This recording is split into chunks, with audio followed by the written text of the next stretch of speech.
Lesz-e béke a Közel-Keleten? Paradigmaváltás nélkül nehezen. A hangos könyv 3 részű kiadásának második része. Második rész: fegyveres ellenállás.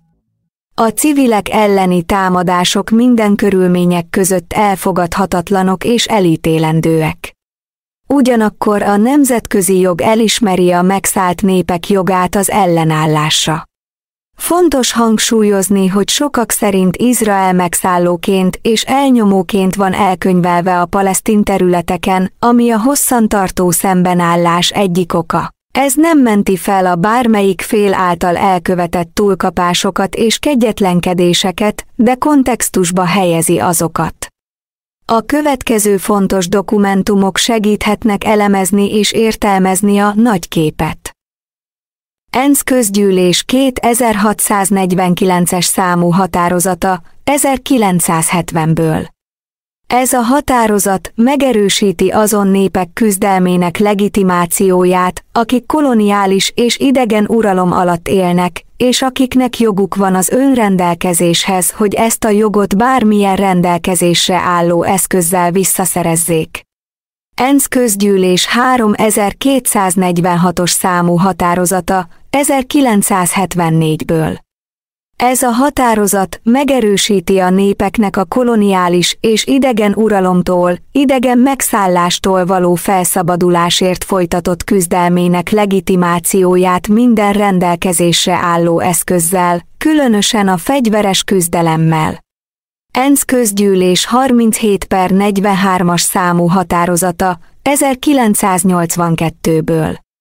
Ez a határozat megerősíti a népeknek az önállóságért, területi integritásért, nemzeti egységért és a koloniális és idegen uralomtól, idegen megszállástól való felszabadulásért folytatott küzdelmének legitimációját minden rendelkezésre álló eszközzel, különösen a fegyveres küzdelemmel. 4. Genfi Egyezmény, 1949-ből. Ez a szerződés, amelynek Izrael is aláírója, szabályozza a háborús övezetben élő civilek védelmét. A 3. cikk, ami a 4 Genfi Egyezmény közös cikke, alapvető szabályokat határoz meg, amelyektől nem lehet eltérni. Ez alkalmazható nemzetközi jellegű fegyveres konfliktus esetén és minimális védelmi szintet biztosít azoknak, akik nem vesznek részt a harcokban. ENSZ Biztonsági Tanács 242-es számú határozata, 1967-ből. Ez egy alapvető határozat, amely hangsúlyozza a háború általi területszerzés elfogadhatatlanságát, és követeli az izraeli fegyveres erők kivonását a nemrégiben konfliktusban elfoglalt területekről. ENSZ Biztonsági Tanács 338-as számú határozata, 1973-ból. Ez a határozat tűzszünetet kér a Jom Kippur háborúban és a 242-es számú határozat végrehajtását. Nemzetközi Bíróság tanácsadó véleménye a falról, 2004-ből. Az NB szerint az izraeli fél által épített fal a megszállt palesztin területen ellentétes a nemzetközi joggal. Azt állította, hogy Izraelnek le kell állítania annak építését, le kell bontania azokat a részeket, amelyek már megépültek, és kártérítést kell fizetnie az okozott károkért. ENSZ Biztonsági Tanács 478-as számú határozata, 1980-ból. Ez a határozat elítéli Izrael alaptörvényét Jeruzsálemmel kapcsolatban, és megerősíti a tanács álláspontját, miszerint minden olyan törvényhozási és közigazgatási intézkedés és tevékenység, amelyet Izrael, a megszálló hatalom hozott vagy végrehajtott és amelyek célja Jeruzsálem karakterének és státuszának megváltoztatása, nem rendelkezik jogi érvényességgel és súlyosan megsérti a 4. Genfi Egyezményt. E dokumentumok kontextust és jogi alapot szolgáltatnak egy konfliktushoz. Bár tudom, hogy ez a fejtegetés már így is elég hosszú, de az emberöltő óta dúló folytatólagos torzsalkodást megismerni és megérteni rövidre szabott, kozmetikázott szöveggel nem lehet, pláne nem lehet belelátni a több évszázados előzményekbe a térségben. Az ENSZ dokumentumai ugyan értékesek a nemzetközi jogban, gyakran nem rendelkeznek hatékony végrehajtási mechanizmusokkal. Míg a nemzetközi közösség hangoztatja a palesztinok jogait és az izraeli megszállás végét sürgeti, a valóságban a megvalósítás sokkal összetettebb. Ezért van olyan nagy jelentősége annak, hogy a híradások pontosan és kiegyensúlyozottan közvetítsenek az eseményekről, ami gyakran nem valósul meg a gyakorlatban. A közel-keleti konfliktus, különösen az izraeli-palesztin kérdés, rendkívül bonyolult a valóságban. Ahhoz, hogy igazságos és kiegyensúlyozott képet alkothassunk róla, elengedhetetlen, hogy a gondolatmenetbe bevonjuk az elnyomás, a megszállás, mindkét oldalon a kollektív és egyéni szenvedés, valamint a geopolitikai érdekek realitásait is. Sokan fizettek életükkel vagy végtagjukkal azért, hogy az igazság keresése közben tájékoztassák a világot a történésekről, és temérdek ártatlan civil áldozattal járt az erőszak örökös körforgása. Ezért kiemelten fontos, hogy a tényeket a lehető legpontosabban ábrázoljuk. Az ő áldozataik emlékére is fontos, hogy tájékozottan és átgondoltan közelítsünk a témához, anélkül, hogy elfogultság miatt súlyos hibába esnénk. Az ENSZ Biztonsági Tanácsában a vétójoggal rendelkező országok, az Egyesült Államok, az Egyesült Királyság, Franciaország, Kína és Oroszország elvethetik bármely határozatot, még akkor is, ha az a többi tagállam támogatását élvezi. Ha egyetlen vétójoggal rendelkező tagállam is ellene szavaz egy javaslatnak, az nem lesz elfogadva. A vétójog gyakorlása miatt a Biztonsági Tanács sokszor nem tud hatékonyan és gyorsan cselekedni bizonyos válságok esetén, különösen akkor, ha az érinti valamelyik állandó tagállam geopolitikai érdekeit. Tehát, bár a Biztonsági Tanács határozatai kötelező érvényűek, a vétójog gyakran korlátozhatja a tanács hatékonyságát. Ha a tanácsban elfogadnak egy határozatot, vagyis nincs vétó, akkor annak végrehajtását mechanizmusok garantálják. De a vétójog gyakorlása miatt sok határozat nem jön létre, amelyek más körülmények között talán elfogadásra kerültek volna. Harmadik rész, a kollektív büntetés. A vita egy fontos szegmense a kollektív büntetés, mint háborús bűncselekmény.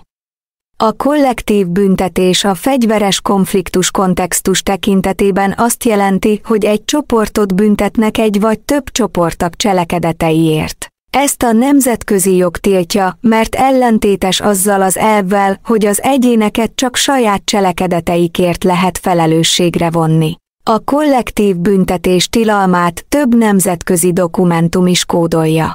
Köztük a hágai rendeletek 1907-ből. Az 1907-es hágai egyezményhez csatolt, a háborús jogi és szokásjogi szabályokról szóló rendelet 50. cikke kimondja, az egyének cselekedetei miatt, amelyekért nem tekinthetők együttesen és egyaránt felelősnek, nem lehet általános büntetést, pénzügyit vagy más jellegűt kiszabni a lakosságra. A 4. Genfi egyezmény 1949-ből. Ez az egyezmény a háborús időkben a polgárok védelméről szól. A 33. cikk kimondja, nem büntethető védett státuszú személy olyan bűncselekményért, amelyet nem követett el személyesen. A kollektív büntetések, valamint az összes megfélemlítő intézkedés tilos. A Genfi egyezményekhez csatolt első kiegészítő jegyzőkönyv 1977-ből. Ez a jegyzőkönyv erősíti a nemzetközi fegyveres konfliktusokban élő polgárok védelmét. A 75.2d cikk tiltja a kollektív büntetéseket a konfliktus egyik fél fogságában lévő személyekkel kapcsolatos egyéb tilalmak mellett. A Nemzetközi Büntetőbíróság ICC római statútuma 1998-ból. Bár a római statútum nem jelöli kifejezetten kollektív büntetésként a háborús bűncselekményt, de a kollektív büntetésként jellemezhető cselekmények sok esetben más felsorolt bűncselekmények alá sorolandók, mint például a 8.2. a 4. cikk szerint a széles körű pusztítás és vagyontárgyak jogtalan és gátlástalan kisajátítása, ami nem indokolható katonai szükségességgel, vagy a 8.2b első cikk szerint a lakosság ellen irányuló szándékos támadások, mint olyan, vagy azok ellen a polgári személyek ellen, akik nem vesznek részt közvetlenül a háborús cselekményekben. A kollektív büntetés végrehajtása tehát háborús bűncselekménynek minősül a nemzetközi jog alapján. Ez azt jelenti, hogy az ilyen cselekményeket elrendelő vagy végrehajtó személyeket büntetőjogi felelősségre lehet vonni. Történelmileg különböző nemzetközi bíróságok, mint például a volt Jugoszlávia Nemzetközi Büntetőtörvényszéke, ICTY, és a Nemzetközi Büntetőbíróság, ICC foglalkoztak a nemzetközi humanitárius jog megsértésével, beleértve azokat az eseteket is, amikor a gyanú szerint kollektív büntetést alkalmazhattak. 4. rész: elmarasztalások. Izraelt számos határozattal illették a különböző ENSZ szervezetek 1948-as létrejötte óta, a korábban említetteken túl. Az alábbi lista nem teljes, de áttekintést nyújt Izrael ellen hozott kulcsfontosságú elítélő határozatokról. A legtöbb határozat az ENSZ közgyűlésétől és az ENSZ biztonsági tanácsától származik. ENSZ közgyűlés 3379-es határozat 1975-ből. Megállapította, hogy a cionizmus a rasszizmus és a faji megkülönböztetés egy formája. Megjegyzés: ezt a határozatot 1991-ben visszavonták az ENSZ közgyűlés 46/86 számú határozattal. ENSZ biztonsági tanács 446-os határozat 1979-ből. Megállapította, hogy az izraeli települések az 1967 óta elfoglalt palesztin és más arab területeken nem rendelkeznek jogi érvényességgel, és komoly akadályt jelentenek a Közel-Keleten egy átfogó béke elérésében. ENSZ biztonsági tanács 452-es határozat 1979-ből. Felszólította Izraelt, hogy álljon le a települések építésével az elfoglalt területeken. ENSZ biztonsági tanács 465-ös határozat 1980-ból. Újra megerősítette, hogy Izrael települései a 4. Genfi egyezmény flagráns megsértése. ENSZ biztonsági tanács 471-es határozat 1980-ból. Elítélte a nábluszi, ramallahi és albirehi polgármesterek elleni merényletkísérletet, és felszólította Izraelt a tettesek elfogására.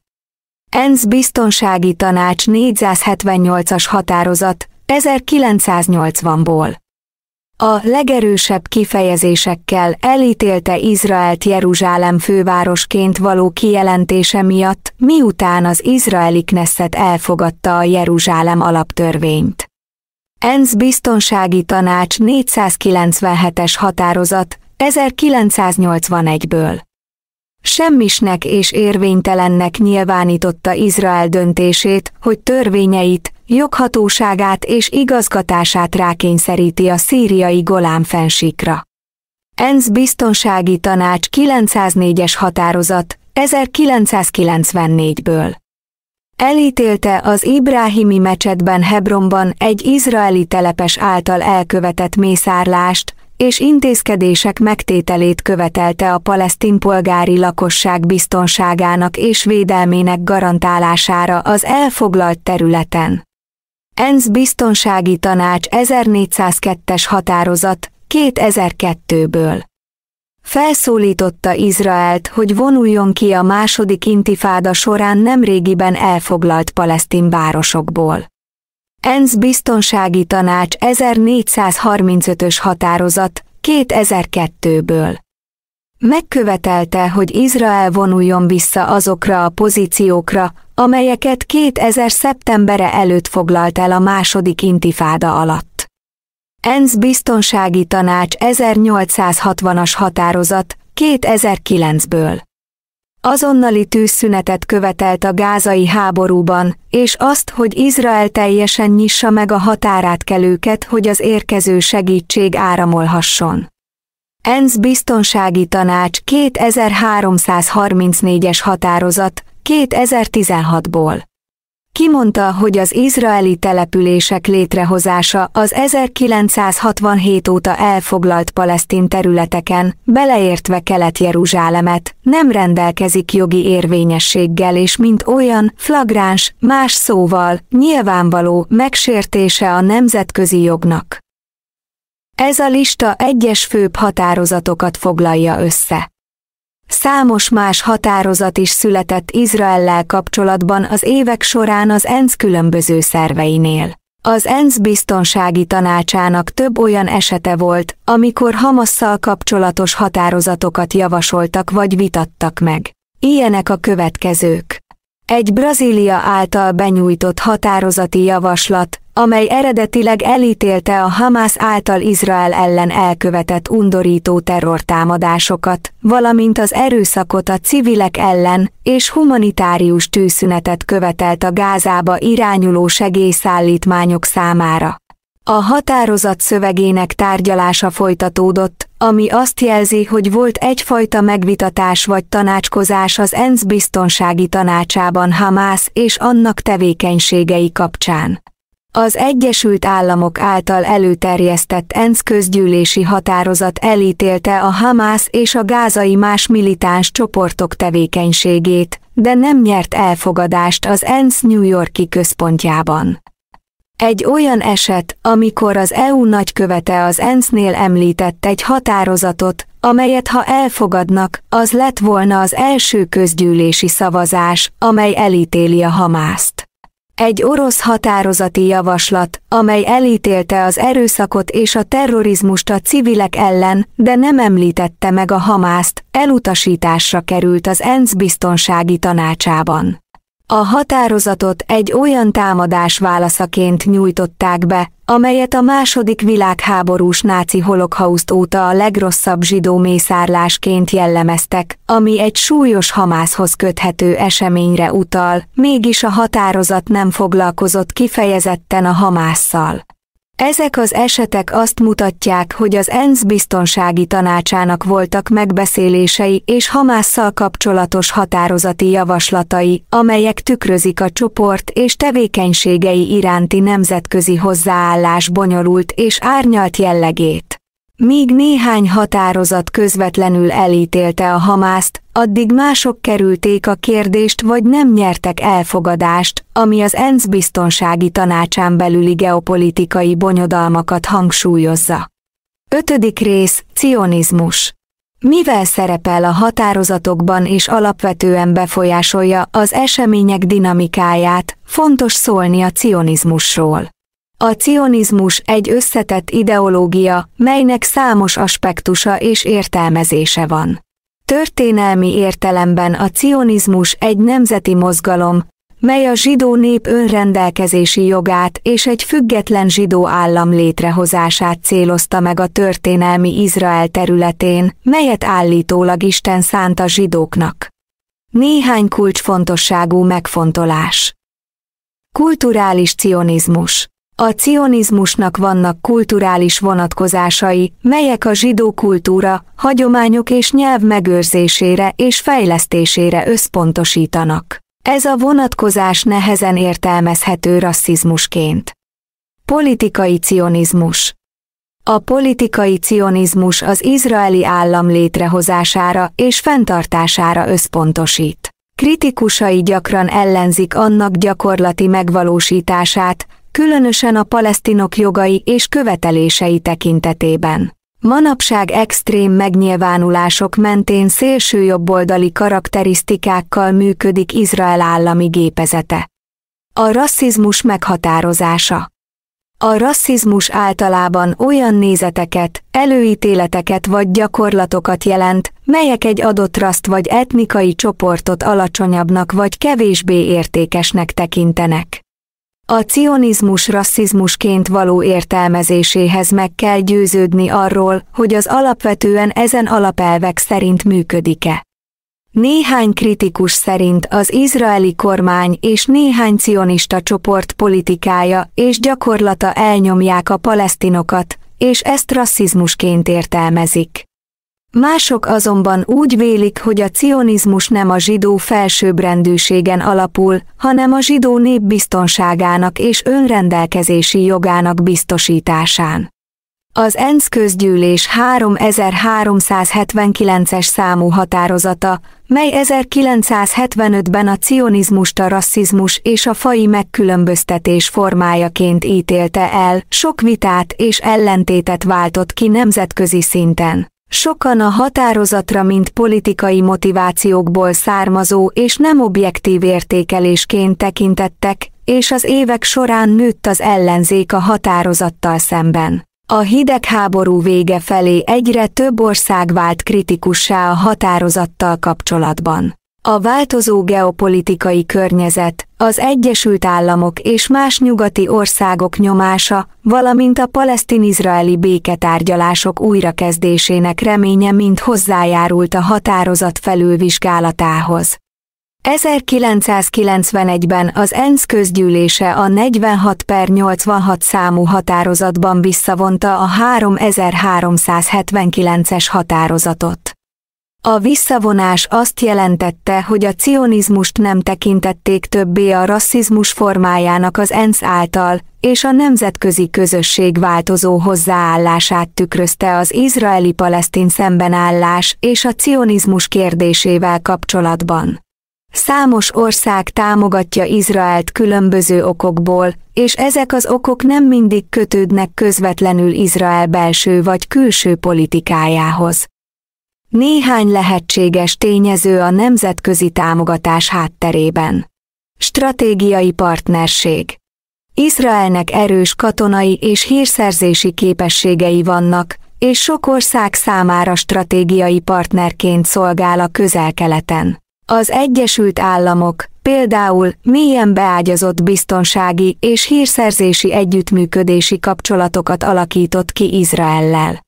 Gazdasági érdekek. Izrael dinamikus technológiai és gazdasági szektort fejlesztett ki, amely vonzóvá teszi a kereskedelmi és befektetési kapcsolatokat más országok számára. Kulturális és vallási kötelékek. Izraelnek erős diaszpóra közösségei vannak szerte a világon, különösen az Egyesült Államokban és Európában. Ezen közösségek politikai és kulturális kapcsolatokat ápolnak Izraellel. Ezen kívül Izrael a kereszténység, a judaizmus és az iszlám három nagy vallásának szent helyeként is szolgál. Itt fontos megjegyezni, hogy judaizmus nem azonos a cionizmussal, az anticionizmus nem egyenlő az antiszemitizmussal, más néven zsidó ellenességgel, mivel nem minden zsidó cionista és nem minden cionista zsidó. Geopolitikai ellentétek. Az izraeli-palesztin helyzet számos ország külpolitikai döntéseiben szerepet játszik. Bizonyos országok támogatják Izraelt annak érdekében, hogy ellensúlyozzák a régió más államait vagy csoportjait. Diplomáciai stratégia. Néhány ország kétoldalú kapcsolatokat épített ki mind Izraellel, mind a palesztinokkal annak érdekében, hogy közvetítő szerepet töltsön be a béketárgyalásokban. Belpolitika. Sok országban vannak olyan belpolitikai csoportok, amelyek erőteljesen támogatják vagy ellenzik Izrael politikáját, és ezek a csoportok befolyásolhatják az adott ország külpolitikai döntéseit. Fontos, hogy míg számos ország támogatja Izraelt különböző okokból, ez nem jelenti azt, hogy minden támogató ország elfogadja vagy elnézi az izraeli kormány minden intézkedését vagy döntését. Sok támogató állam is bírálta Izraelt bizonyos kérdésekben, például a telepes politikában vagy a biztonsági erők rendszeres túlkapásai miatt, illetve az igazságszolgáltatási rendszer olykor abszurd intézkedései miatt, túlnyomóan a palesztinokkal szemben, akiket az államigazgatás bírósági ítélet nélkül meghatározatlan időre tart fogva sokak szemében mintegy túszként. Angolszász országok és izraeli kapcsolatok. A geopolitikai érdekek és a stratégiai partnerkapcsolatok komplex szerepet játszottak az angolszász országok, különösen az Egyesült Államok kapcsolatában Izraellel. Az izraeli hírszerzés hatékonysága, valamint az ország stratégiai helyzete a Közel-Keleten fontos tényezők voltak ebben a kapcsolatban.